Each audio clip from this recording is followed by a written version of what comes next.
Pernah nggak sih kamu ngeliatin satu tugas, tahu persis harus ngapain, tapi aduh, kok nggak bisa mulai-mulai ya?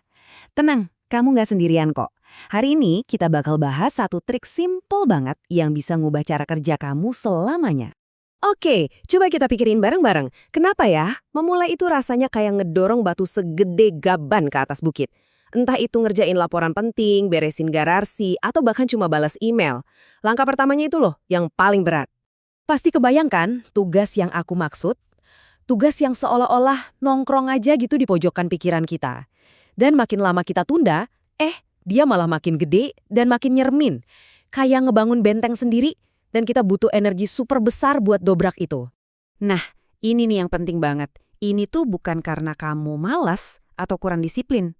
Sama sekali bukan. Ini tuh jebakan psikologis yang umum banget, dan sadar nggak sadar, ada kekuatan goib yang ngelawan kita semua pas lagi mau produktif. Anggap aja ini kayak supervillain di cerita produktivitas kamu. Kekuatan yang nggak kelihatan, yang bikin tugas sepele jadi berasa kayak proyek raksasa. Nah, kekuatan ini tuh ada namanya. Dan kalau kita kenal namanya, kita bisa mulai ngelawan balik. Yuk kita bongkar identitas si penjahat ini. Namanya hukum Parkinson. Kedengarannya mungkin ribet ya, tapi konsepnya itu simple banget. Dan aku yakin kamu pasti ngalamin ini tiap hari tanpa sadar. Jadi, apa sih artinya? Gampangnya gini, kalau kamu ngasih diri sendiri waktu seminggu buat ngerjain tugas yang sebenarnya bisa kelar sehari, ajaibnya tugas itu bakal jadi lebih rumit dan bener-bener makan waktu seminggu penuh. Otak kita tuh seolah-olah bikin tugasnya jadi lebih besar, biar pas sama waktu yang kita sediain. Coba deh, lihat perbandingan ini. Kalau dikasih deadline panjang, kita cenderung overthinking, ngerencanain kebanyakan, dan ya nunda-nunda.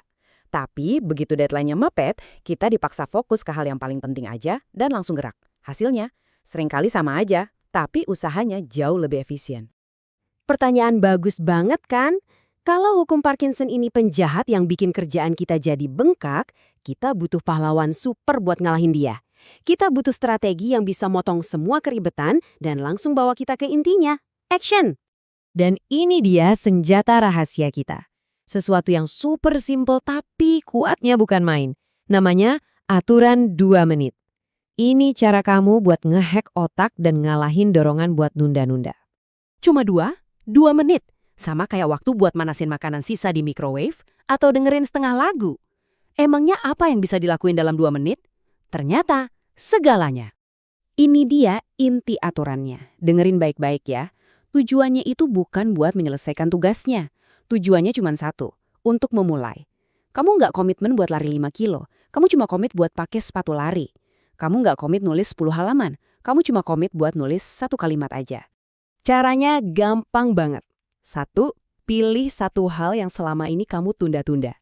2, setel timer di HP kamu 2 menit. 3, dan ini yang paling penting, mulai aja.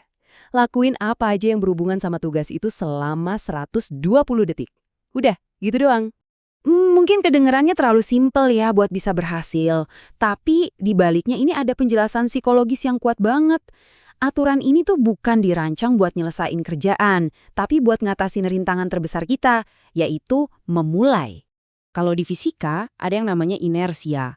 Itu tuh kecenderungan benda buat tetap diam kalau dia lagi diam. Nah, sama persis kayak produktivitas kita. Mulai dari 0 itu butuh energi paling gede.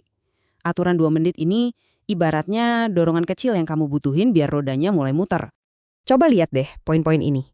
Aturan ini nurunin biaya masuk buat mulai kerja hampir jadi 0. Siapa sih yang nggak bisa ngelakuin sesuatu selama 2 menit doang? Ini bikin tugas yang tadinya serem jadi kelihatan gampang. Begitu gesekan awal itu lewat, momentumnya langsung kebangun.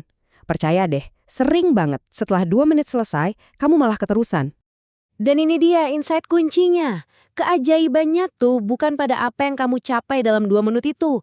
Bukan, keajaibannya tuh terletak pada tindakan memulainya itu sendiri. Ini tuh kayak kebiasaan membuka gerbang yang bikin proses datang dan mulai jadi bagian yang paling gampang, bukan lagi yang paling susah. Oke, sekarang giliran kamu. Cukup teorinya, yuk kita langsung praktek.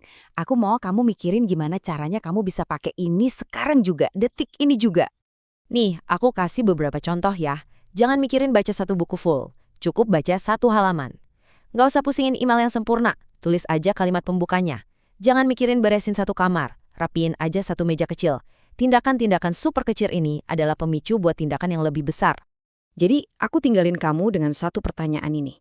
Coba pikirin satu hal, cuma satu, yang ada di daftar kerjaan kamu. Apa langkah paling pertama yang bisa kamu ambil dalam 2 menit ke depan? Setel timer kamu dan lihat aja apa yang terjadi. Kamu mungkin bakal kaget sendiri sama hasilnya.